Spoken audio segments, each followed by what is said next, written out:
विद्यार्थियों, समष्टि अर्थशास्त्र की मूलभूत अवधारणाओं के अंतर्गत आज हम संतुलन की अवधारणा से प्रारंभ करते हैं। जैसा कि हम जानते हैं कि अर्थशास्त्र में अनेक जगह संतुलन की चर्चा की जाती है। जैसे हमने व्यष्टि अर्थशास्त्र में पढ़ा है, उपभोक्ता का संतुलन, उत्पादक या फर्म का संतुलन, उद्योग का संतुलन, संतुलित कीमत, संतुलित विनिमय दर, श्रम बाजार या पूंजी बाजार में संतुलन, ऐसे अनेक संतुलन हमने देखे हैं। इसलिए हमें समष्टि अर्थशास्त्र के अध्ययन से पूर्व संतुलन की अवधारणा से परिचित होना आवश्यक है।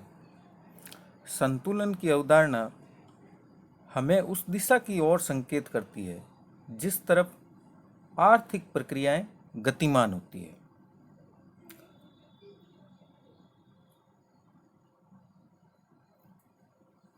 संतुलन या साम्य अवस्था, जिसको इंग्लिश में इक्विलिब्रियम कहते हैं, से यह तात्पर्य है कि किसी निकाय की उस अवस्था से जब दो या अधिक परस्पर विरोधी वस्तुओं या बलों के होने पर भी स्थिरता अथवा अगति का दर्शन हो। बहुत से निकायों में साम्य अवस्था देखने को मिलती है। तो संतुलन की इस परिभाषा से हमें पता चलता है कि दो विरोधी शक्तियों के द्वारा, भले ही वो विरोधी हों, है ना, उनके द्वारा एक निश्चित बिंदु पर संतुलन का स्थापित होना। जैसे मांग और पूर्ति में देखते हैं, जहाँ मांग और पूर्ति एक दूसरे को काटते हैं, उस बिंदु पर संतुलन स्थापित हो जाता है। तो इस संतुलन का महत्व इसलिए नहीं है कि वह वास्तव में प्राप्त हो जाता है, बल्कि इसलिए है कि उसकी तरफ जाने की प्रवृत्ति रहती है हमारी। एक उदाहरण ले सकते हैं हम, जैसे वस्तु की मांग उस बिंदु पर निर्धारित होती है जहां मांग की मात्रा उसकी पूर्ति की मात्रा के बराबर होती है। तो जहां हम मांग हम पूर्ति में पढ़ चुके हैं, जहां मांग वक्र और पूर्ति वक्र एक दूसरे को काटते हैं, वहां मांग की मात्रा पूर्ति की मात्रा के बराबर होती है और उस बिंदु पर जो कीमत निर्धारित होती है उसे हम संतुलित कीमत कहते हैं। अब मान लीजिए किसी कारण से यह संतुलन भंग हो जाता है और कीमत बढ़ जाती है। तो ऐसी स्थिति में हमने देखा था कि ऊंची कीमत पर जब कीमत बढ़ जाती है तो ऐसी स्थिति में पूर्ति की मात्रा मांग की मात्रा से अधिक होती है, यानी वहां पूर्ति आधिक्य होता है, जिससे कीमत में घटने की प्रवृत्ति लागू हो जाती है और पुनः हम पहले वाले संतुलन पर आ जाते हैं और वापस संतुलित कीमत प्राप्त हो जाती है, जहां मांग की मात्रा और पूर्ति की मात्रा दोनों ही बराबर होती है। अब दूसरी तरफ किसी कारण से कीमत घट जाती है और संतुलन भंग हो जाता है, तो ऐसी स्थिति में हमने देखा था कि यहाँ मांग की मात्रा पूर्ति की मात्रा से अधिक हो जाती है, यानी यहाँ पूर्ति अभाव हो जाता है और मांग अधिक हो जाता है, जिससे कीमत में वापस वृद्धि होने की प्रवृत्ति लागू हो जाएगी और फिर वापस पहले वाली संतुलन कीमत स्थापित हो जाएगी। तो इसे हम कहते हैं स्थिर संतुलन।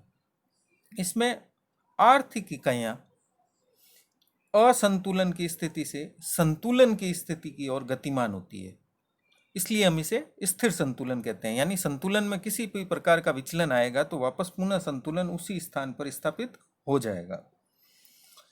इसके विपरीत हम लें तो यदि संतुलन की स्थिति के भंग होने पर आर्थिक इकाइयां उससे दूर चली जाती है तो उसे हम अस्थिर संतुलन कहेंगे। जब भी हम संतुलन की बात करते हैं तो हम उसमें कहते हैं अन्य बातें समान रहने पर। जैसे उपभोक्ता संतुलन में हमने देखा था, हमने उसकी आमदनी, उसकी रुचि, अन्य वस्तुओं की कीमतें, इन सभी को हमने अपरिवर्तित या स्थिर मान लिया था।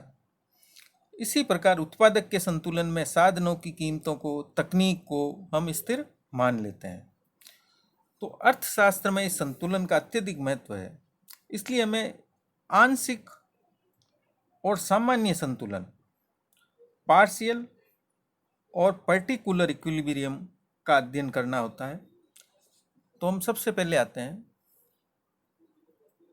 आंशिक एवं सामान्य संतुलन पर।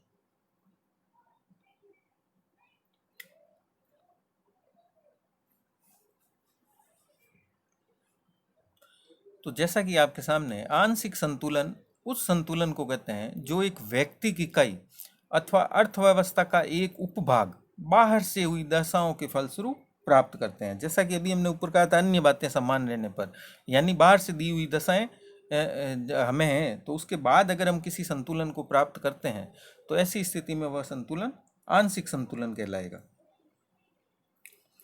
आंशिक संतुलन का संबंध व्यक्ति की इकाई से होता है, जैसे व्यक्तिगत उपभोक्ता, व्यक्तिगत फर्म आदि, अथवा अर्थव्यवस्था का एक उपभाग यानी सब सेक्टर हम ले सकते हैं। जैसे एक उद्योग के अंतर्गत हम ले सकते हैं लोहा एवं इस्पात उद्योग या सूती वस्त्र उद्योग आदि। और दूसरा, इन आर्थिक इकाइयों के लिए बाहर से कुछ दशाएं दी हुई होती है जिसके अनुसार इनको अपना समायोजन करना होता है। जैसे प्रत्येक उपभोक्ता अपनी दी हुई आमदनी, अन्य वस्तुओं की कीमतों तथा दी हुई पसंद व प्राथमिकताओं यानी अधिमान के आधार पर एक वस्तु की अपनी खरीदी जाने वाली मात्रा का निर्धारण करता है ताकि वह अधिकतम संतुष्टि प्राप्त कर सके। इसी प्रकार एक फर्म अपने सीमित उत्पादन के साधनों को दी हुई तकनीक और साधनों की कीमतों के दिए हुए होने पर इस प्रकार से काम में लेती है कि वह अपना लाभ अधिकतम कर सके।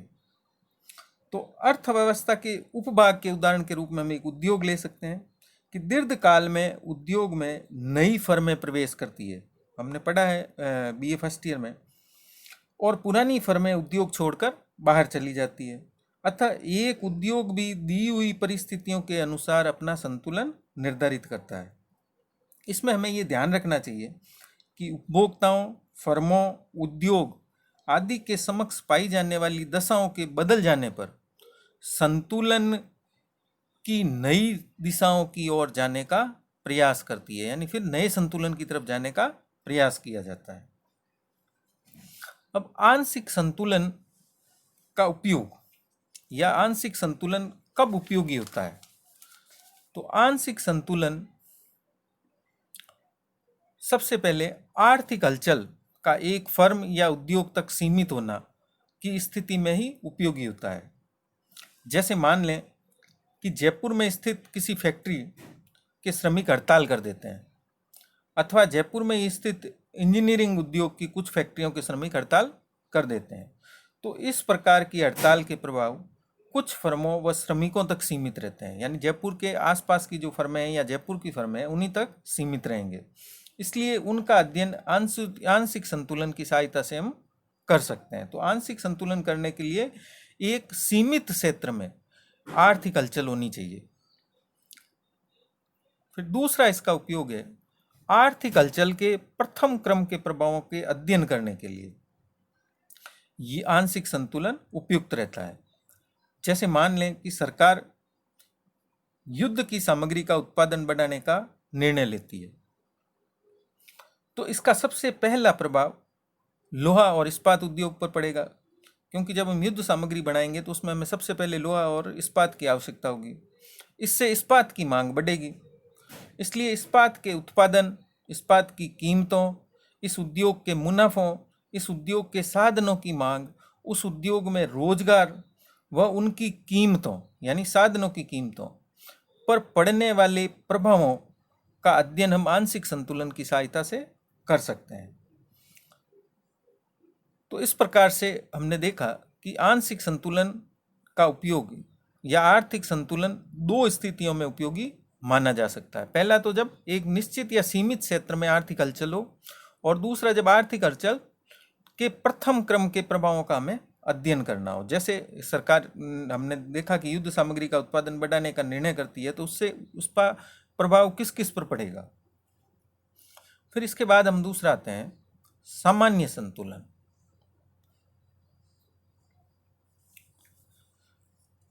सामान्य संतुलन उस समय स्थापित होता है जब सभी व्यक्तिगत आर्थिक इकाइयां एवं अर्थव्यवस्था के सभी उपभाग यानी सारे भाग मिलकर के एक साथ आंशिक संतुलन की स्थिति प्राप्त कर लेते हैं। यह अर्थव्यवस्था के सभी भागों की परस्पर निर्भरता को व्यक्त करता है या स्पष्ट करता है।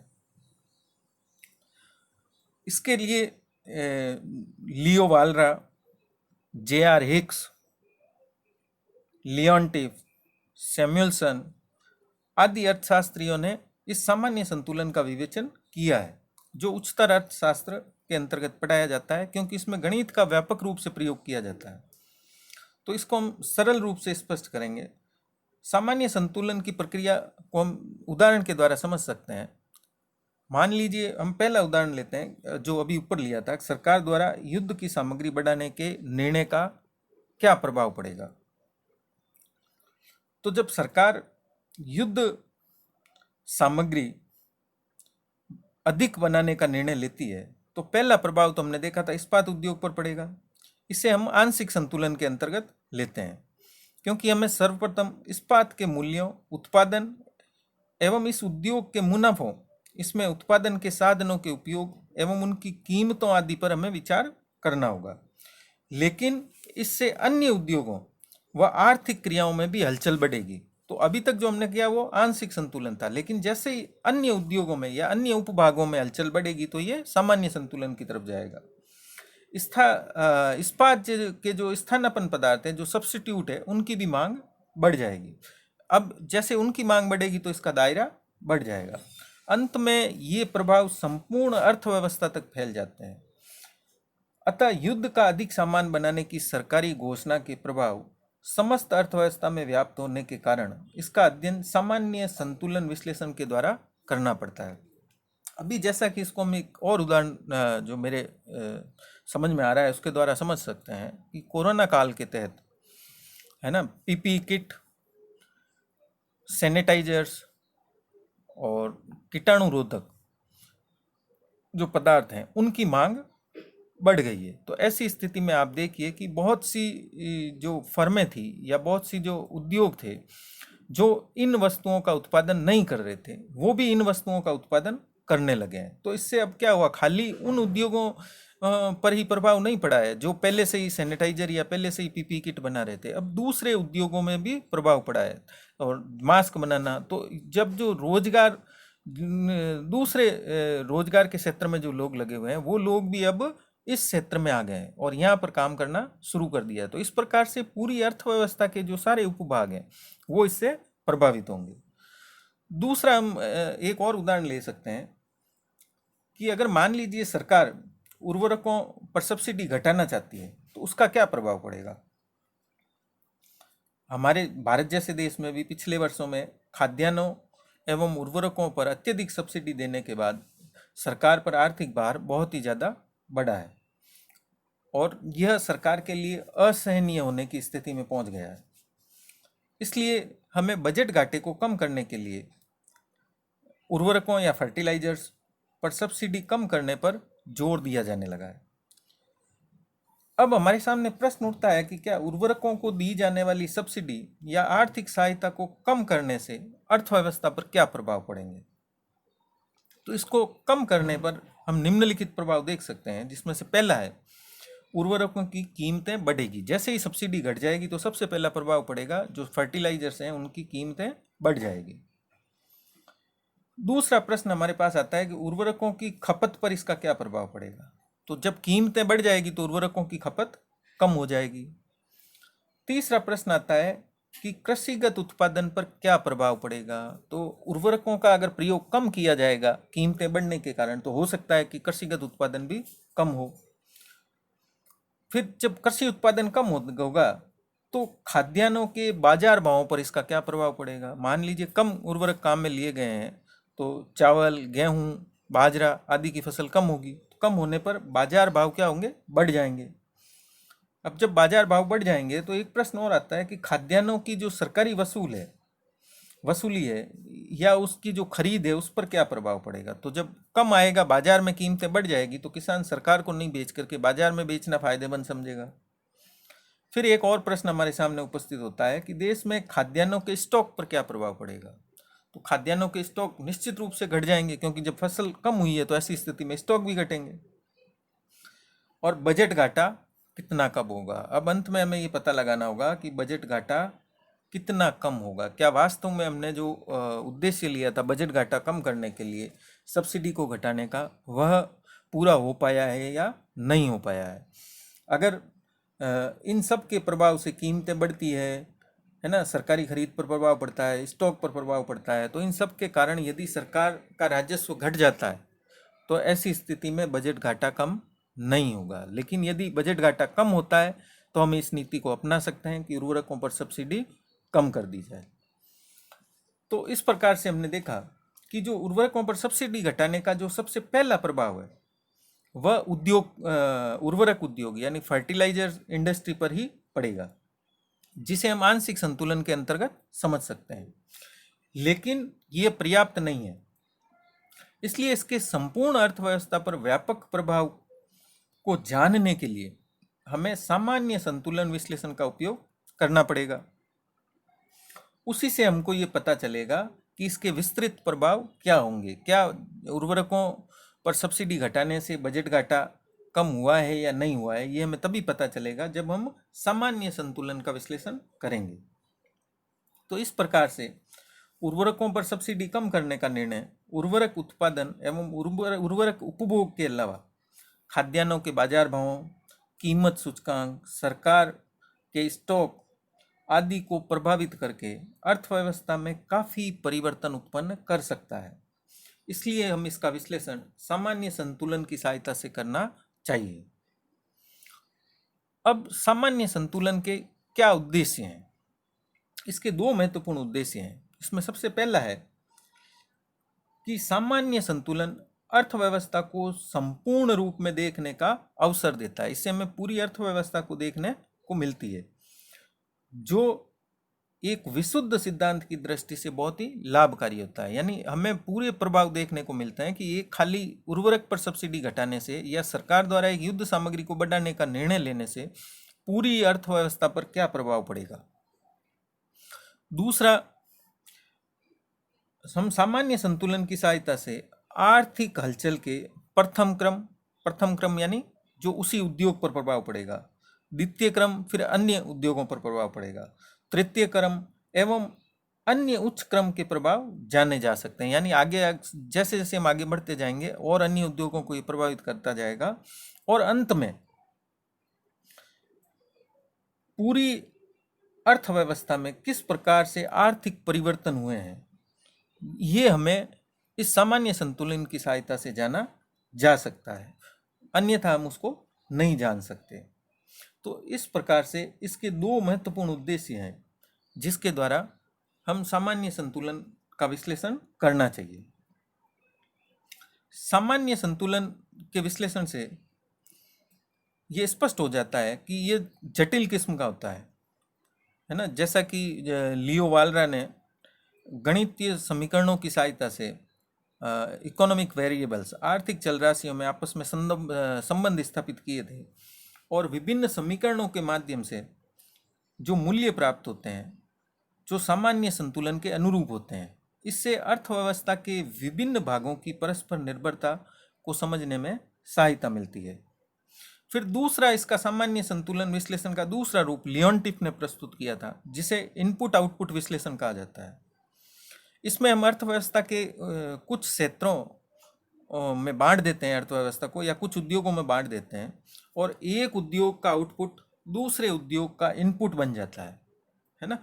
जैसे मान लीजिए कि कार फैक्ट्री है ना, तो कार के लिए या टायर फैक्ट्री है, तो टायर के लिए फैक्ट्री के लिए आउटपुट टायर है, जबकि यही टायर कार फैक्ट्री के लिए इनपुट हो जाता है। तो इस प्रकार से एक उद्योग का आउटपुट दूसरे उद्योग के लिए इनपुट बन जाता है, और इससे हमें एक उद्योग की दूसरे उद्योग पर जो निर्भरता है उसका पता चलता है। वस्तुओं, सेवाओं व साधनों के अंतर उद्योग यानी इंटर इंडस्ट्री प्रवाह से काफ़ी सूचनाएं प्राप्त होती है। तो इस विश्लेषण की सहायता से आर्थिक नियोजन एवं आर्थिक विकास के संबंध में काफ़ी जानकारी मिलती है। तो हमने आंशिक संतुलन और सामान्य संतुलन दोनों पढ़े हैं। तो अंत में हम ये कह सकते हैं कि आंशिक संतुलन एवं सामान्य संतुलन का आपस में कोई विरोध नहीं है। हम आंशिक संतुलन से प्रारंभ करते हैं और धीरे धीरे आगे बढ़ते जाते हैं। इसमें निरंतरता पाई जाती है। तो हम प्रथम क्रम के प्रभाव को देखकर द्वितीय क्रम के प्रभाव को देखकर तृतीय क्रम, और तृतीय क्रम के प्रभाव को देख करके अन्य उच्च क्रम के प्रभावों को देखते जाते हैं। तो एक फर्म के संतुलन से एक उद्योग के संतुलन पर जाते हैं, फिर हम जो अर्थव्यवस्था है उस संपूर्ण अर्थव्यवस्था का अध्ययन करके परिणाम निकालते हैं। तो इस प्रकार आंशिक संतुलन से हम सामान्य संतुलन की तरफ निरंतर बढ़ने का प्रयास करते हैं। तो इस प्रकार से हमने आज संतुलन के बारे में पढ़ा, जिसके अंतर्गत आंशिक एवं सामान्य संतुलन का अध्ययन किया है। ये अर्थशास्त्र की मूलभूत अवधारणाओं में काफ़ी महत्व रखता है, तो इसे हमें अच्छे तरीके से समझना है। इसमें कई बार सवाल पूछा जाता है कि आंशिक संतुलन को एक उदाहरण के द्वारा समझाइए, या सामान्य संतुलन को एक अर्थव्यवस्था के किसी एक उदाहरण के माध्यम से समझाइए, या ये इस प्रकार से पूछा जा सकता है कि आंशिक एवं सामान्य संतुलन का उपयोग कब किया जाता है, आदि प्रश्न पूछे जाते हैं। तो इसके संबंध में यदि आप लोगों की कोई समस्या हो तो संपर्क कर सकते हैं।